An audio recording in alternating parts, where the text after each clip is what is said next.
Okay, so first off, Happy New Year's, everybody. Second off, let me talk about the Lakers for the first time in a minute, at least for an entire video. Earlier in the season, I said if all I'm going to be saying is they're not good, then I don't really want to do a video. So this is mostly going to be projection moving forward, big picture, as well as some stuff this season. Maybe I'm still breaking my rule, I don't know.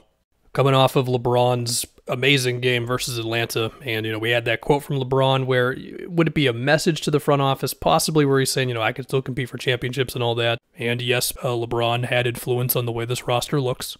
To keep it about the basketball real quick, I think LeBron and Russ have had some more moments of playing off each other where, LeBron will just screen for Westbrook, and it might be, even some pick and pops. Definitely if he has the cut to the basket, he'll do that. And as far as LeBron's burst off the dribble, hell, in that recent Heat game, there was one play where Bam switched onto him and LeBron just beat him to the spot anyway. Against Dallas, he made what seemed like a million turnaround jumpers. He still got it, man. And of course, we saw how amazing AD was before this foot injury.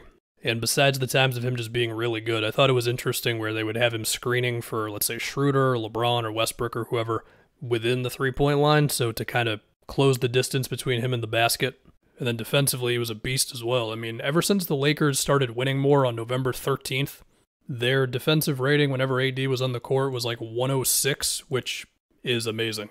But now he's got the foot injury, and the language around it seems like he's definitely not going to be back next week, let's say. They're 2.5 games out of the play-in tournament right now. We all get the state of this team. And as far as how this season ends up, I don't know. So much of that's just going to be AD's injury.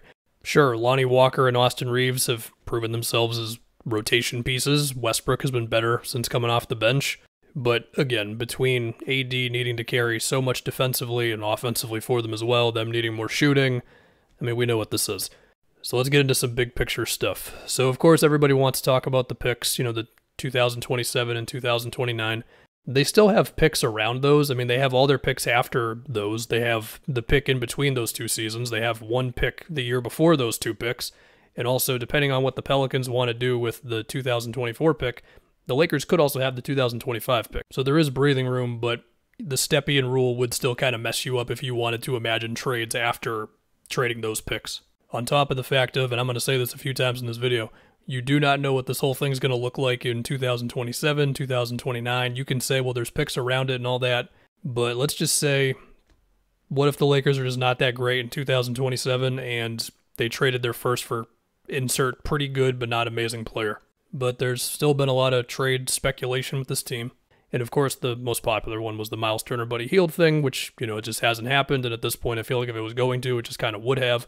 Maybe it's still possible. I don't know. We're hearing Miles Turner potentially extending with the Pacers talks, which I think is a totally fine move from Indiana.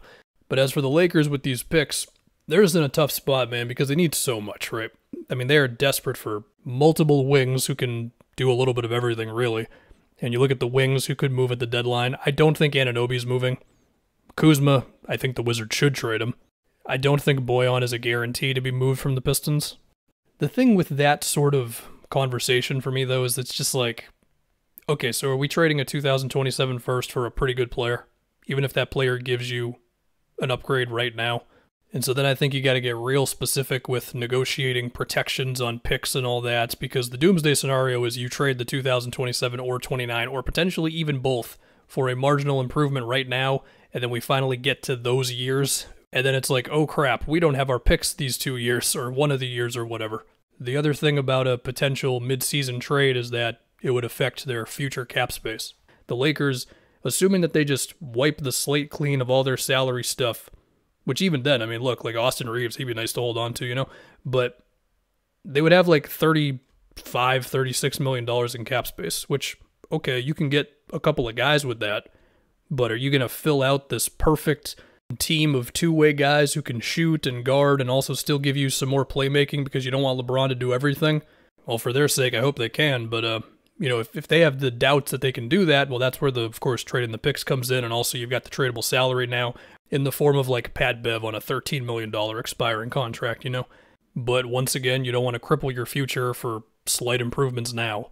Now, if you want to push this to the offseason, where other moves could present themselves, whatever they might be for you, you would be below the cap, because that's just how their salary sheet is right now, to where it's not as difficult to make trades because you don't have to match salaries to the exact dollar as you do when you're over the cap, or almost the exact dollar, you know what I mean.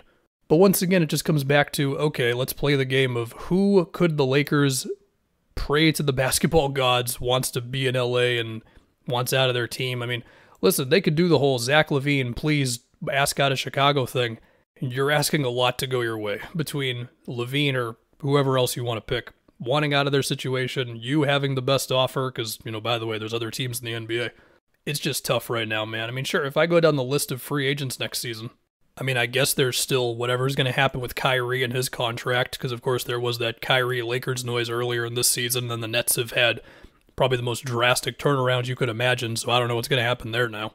Another free agent, like Bogdanovich, he's got a player option for $18 million. I don't know if he's going to accept it, decline it. But if he does decline it, sure, the Lakers could definitely use him for his shooting. And I also assume Atlanta would want to bring him back. I don't know, man. But again, this is only if they don't make any sort of a trade this year, right? Because if they do make a trade, of course you'd want to hold on to that guy, or multiple guys, because they really need multiple dudes. And then the cap space conversation changes. So, I don't frickin' know, dude. The other thing, too, look, as far as how this season plays out, I don't know. But next season is LeBron and AD's last non-option years, and then they got both player options in 2025, and okay, something's going to happen there. I don't know what. But hey, you know what? We still got LeBron going off at 38 years old, so that's fun.